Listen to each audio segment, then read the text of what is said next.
Hi, everyone. Welcome to Arrival at ATM. I'm Douglas Quinby, co-founder and CEO of Arrival, and we're kicking off a series of sessions and interviews and topics devoted to the world of tours, activities, attractions, events, and experiences, all of those things that travelers do when they get there. Excited to be here, and I want to say a big thank you to the team at ATM and the organizers at Reed Exhibitions for not just the opportunity for Arrival, but really to put travel's third largest sector, tours, activities, attractions, on the main stage at ATM. It's something that is certainly deserved. It's such an important part of travel. Just to give you a little bit of sense of what we're talking about and how important this sector is, this is the third largest sector of travel and tourism. In 2019, it represented $254 billion in gross industry sales or gross bookings across this universe of experiences and attractions. And I should say too, this isn't really, it's not really an industry as such. We use the term like a sector of travel and tourism because in fact, this sector of travel and tourism really represents literally hundreds of industries, everything from observation decks like the Burj Khalifa to safaris and tours and family entertainment centers like Kidzania. Again, it's pretty much anything and everything that travelers can do in destination when they get there. There are upwards of 1 million entities or organizations from an individual tour guide giving a tour to the largest amusement park or attraction, global organizations that are creating those amazing experiences in destination for travelers. So what we'll be doing over this session and the sessions to follow is giving you a sense of what's happening in the world of tours, activities, and attractions. What is the outlook for the sector? And of course, what's been the impact of this extraordinary period over the past 15 months, the impact of the pandemic? How has our industry responded? And what is the outlook? How will our sector evolve and how will experiences look like as travelers begin to return? What I'm going to do at the outset here is walk through some insights from work that we've been doing at Arrival since the pandemic really took hold a little bit more than a year ago. We've been conducting an ongoing study of the industry, and I want to take a moment as well to acknowledge all of these partners within our sector who have helped us field this tracking survey. We've now done 3 iterations of this with nearly 3,000 respondents. So a big thank you to all of these organizations that have helped us field this survey and get insights from the supplier community around the world. So first, the impact of the pandemic, well, as we all know, and I'm sure as all you know, it has not been easy. The impact has been quite severe. According to our research, our projections, gross industry bookings took quite a hit, as you can see here in 2020. However, it's been a bit mixed across regions around the world. In the US, North America, the decline has not been quite as severe as we've seen in other regions. And also, there's a lot of variation from market to market, as I'm sure we all know by now. Certain markets that have larger domestic market opportunity, we've seen certain segments of the industry perform a little bit better or not have been impacted as significantly as others that are more dependent on international inbound travel. So let's take a look at that in a bit more detail. Going back about 15 months, we all know that the most severe impact, of course, is in big and important urban markets, especially those that have been significantly dependent on international inbound leisure tourism, which, of course, has come to a near standstill now, going on about 15 months. However, there have been certain segments as a result that have actually done quite well. If we look here in the United States, for example, these sectors that involved kind of outdoor activities and experiences, such as kind of boat rentals and kayak rentals. And I'm just giving two of many examples that we could look at. Just looking at demand from Google search trends, we actually see in 2020 demand grew versus 2019. So when travelers are unable to go to their favorite cities and see some of those iconic destinations and classic tourist experiences, they are shifting their behavior, they're shifting their spend and the things that they do. And certain sectors have actually done fairly well as a result. But boy, it certainly has been uneven. So how has our industry responded? So even though this has been quite a challenging time, it's been amazing to see and really quite extraordinary the steps that operators around the world have taken to adapt to the changes from the pandemic. And I should say too, we use the word operator in the broadest sense. So if you are an operator, you are an operator of a tour, activity, an attraction. Again, whether you are an owner of a small kind of tour operation or a large attraction within a destination. So overwhelmingly, operators around the world implemented a variety of health and safety measures to try to give a sense of safety to their customers, as well, of course, as to protect their staff as well. And this all happened very, very quickly. Within the large attraction sector, for example, we saw many operators take steps to reduce capacity and group size, to implement procedures around social distancing. Now this is all well kind of known and implemented around the world for those tour, activity, and attraction operators that have been able to reopen. And this has required some pretty significant operational changes as well, and technology changes, which I'll talk about in just a little bit. But there have also been some pretty interesting, I say, pivots or adaptations that operators have implemented around the world to adapt to this new environment. For example, there have been operators that have really shifted their business, such as Escape Bicycle Tours, based in Ottawa, Canada, founded by an immigrant from Iran, Maria Rasuli.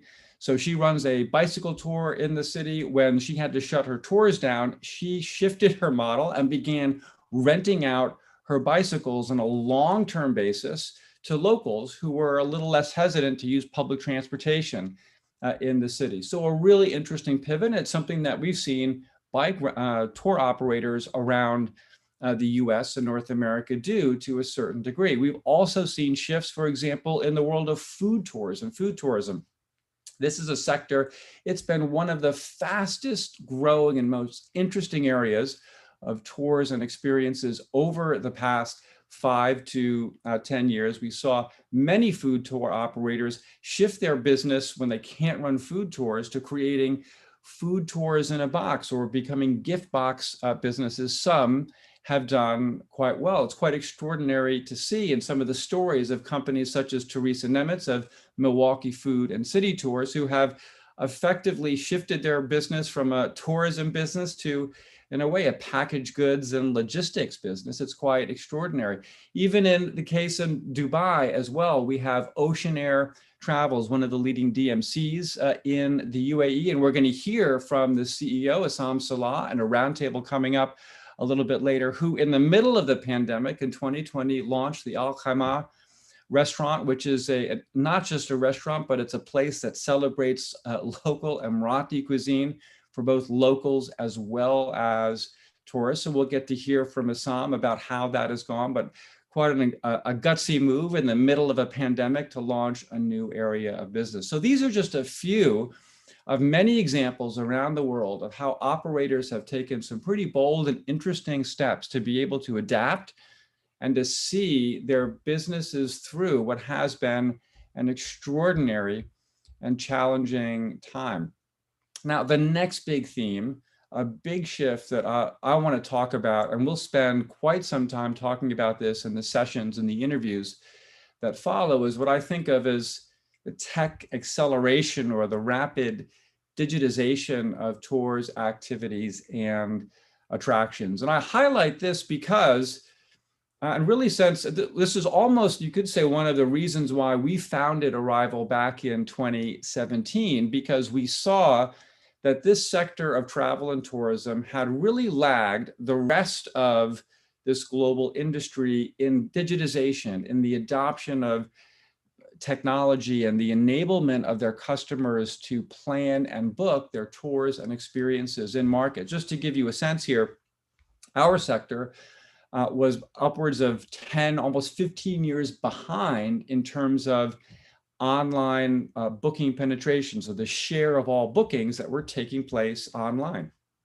However, what we've seen since the onset of the pandemic is the rapid adoption of technology by operators and acceleration of online booking. According to what we're seeing, we could see a kind of a leapfrogging, if you will, of maybe 7 to 10, even 12 years or more in the adoption of online booking. In part, well, a lot of operators simply have the time when there's not a lot of bookings coming in, but taking steps to invest in technology and make some changes when they have the time. But also, we've seen this where, in many cases, operators are required to implement new procedures in order to reopen. We saw this in particular with attractions, which had to shift when they were reopening to manage capacity.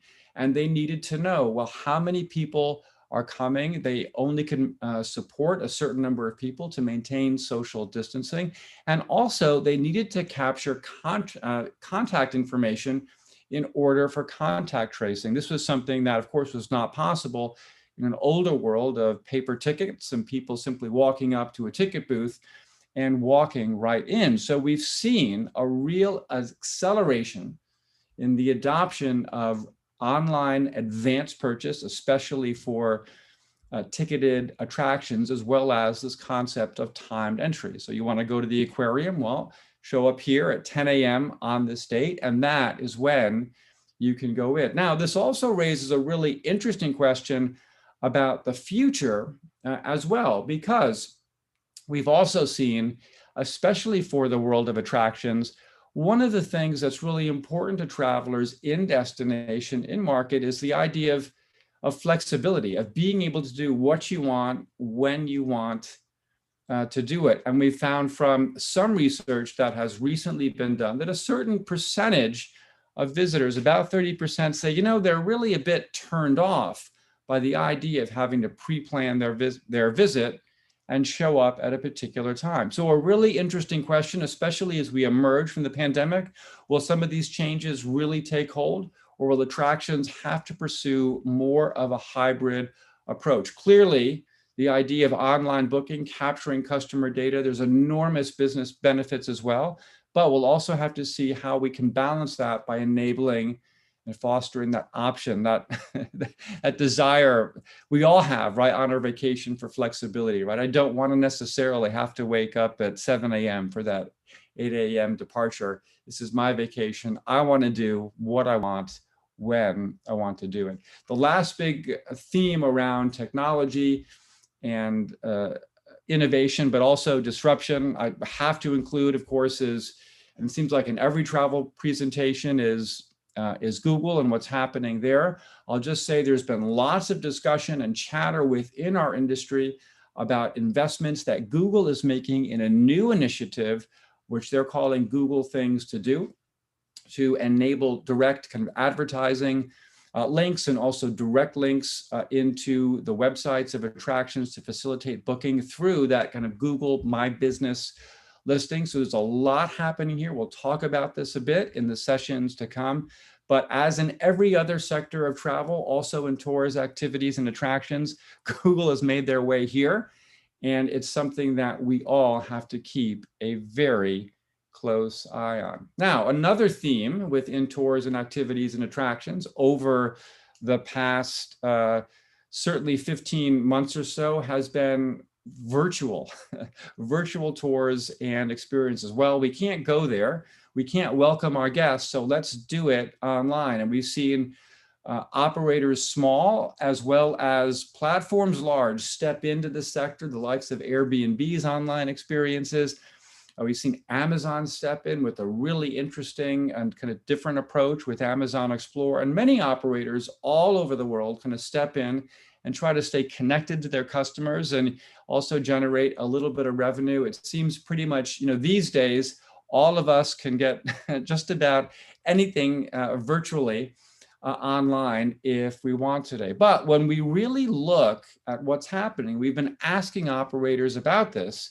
How has this gone for you? Well, about 16% of operators in our surveying said, yes, we did. We launched some type of virtual tour or experience. However, of those, only a very small percentage, just 2%, said, yeah, this really had a direct and significant impact on our business, a material and a revenue impact. So while I think it's been positive in some respects to keep operators engaged and their guides engaged in some cases, it hasn't fulfilled the expectations from a business perspective that I think many operators have had. However, there is another theme or a trend that I do want to highlight that I don't think has gotten as much attention, but we believe could actually be quite big. And this is the idea of self-guided tours or experiences.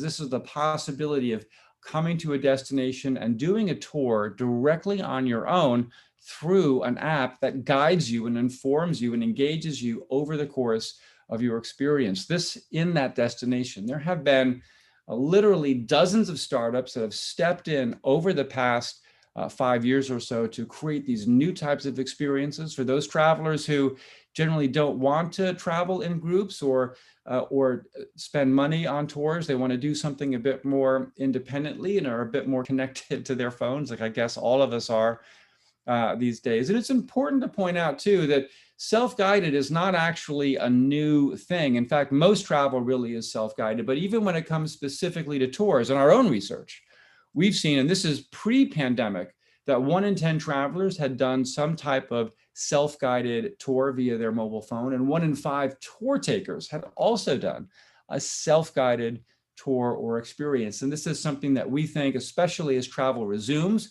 but travelers may be a little bit hesitant to engage in groups and large group experiences, that this is a type of travel experience that could be quite interesting. If you are an operator, a DMC in a destination, this is a sector, a segment I encourage you to look at. And we've written about this quite a bit ourselves at Arival, which you can have a look at arival.travel. Now, the last theme I want to touch on is really about the recovery. What is it going to look like? How should we all be thinking about this from an industry perspective and planning? Well, as I talked about at the beginning of the presentation, the impact of the pandemic has been quite uneven. Well, so too has the recovery been. Here we look at North America, and this is from our most recent polling of operators. We said, hey, what are your expectations for 2021 versus 2019? And you can see how uneven it is. So for the majority of operators, just over half, business expectations really very weak compared to 2019, at less than 40% of bookings from that banner year, whereas a quarter of operators, or a little bit more, actually, things are looking very positive. So they are expecting business to be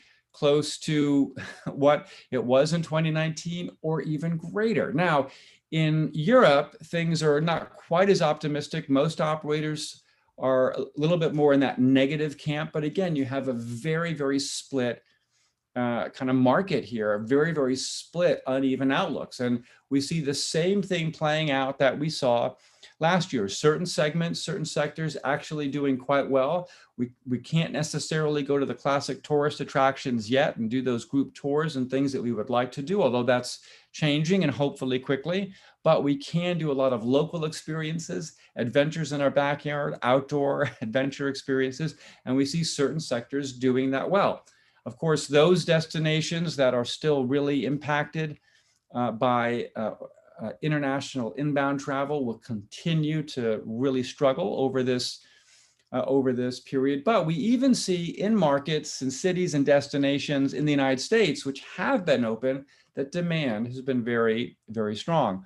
So I'm going to leave you with this one kind of final thought here around this. I know the talk has been around pent-up demand, but I'd like to have you think about this instead in terms of pent-up capacity. Yes, we all want to travel, but do we have the capacity? Are we really ready to do this? So there's just some key economic indicators. And here we're looking at the European household savings rate.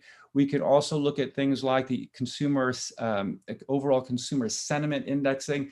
And we see something very similar in the United States as well. Consumers, travelers, they have the capacity, they saved a lot of money, they are ready to go. And we see in the case of examples when a particular destination, like in this case with the UK, according to data from Forward Keys, when the government makes an announcement, when they open the dial, they turn the dial a little bit, the spigot opens, and people can start to travel and book. We can see during those periods that demand, tickets booked, actually accelerates well ahead of what we saw in 2019. And we see a very similar dynamic in the United States, where upper income Americans are saying, yes, our financial situation is as good or better than it was a year ago or more. And it's those upper income travelers that are so important to our world of tours, activities, and attractions, because it's those travelers who represent a significant percentage, half or more, of all trips, but also and bookings, but also of all spend within this world of tours, activities, and attractions. So we know the recovery, that rebound, it's going to be very independent, very diverse. Our industry is hyper-local, so your recovery is going to be hyper-local as well, very specific to your destination and to your segment. But amidst all of this, important for all of us to remember that this sector of travel, it will come back, as will the rest of travel. We all have to remember that tours, activities, attractions, and experiences, it's not just the third largest sector of travel and tourism, but it's really, it's the why of travel. It's why we get on the planes. It's why we stay in hotels. It's because we want to experience the destination, have all of these incredible things to do. That's why we at Arival call this the best part of travel. So thank you all very much for joining us. I've shared just a few insights from the work that we've been doing to guide this industry through this extraordinary time. You're welcome to visit us at arival.travel and have a look at a lot of our research. Most of it is free. You're welcome to have a look and download and gain insights into the third largest sector of travel. And we'll have lots more to come over the next couple of hours and discuss the future of the best part of travel. Thank you all.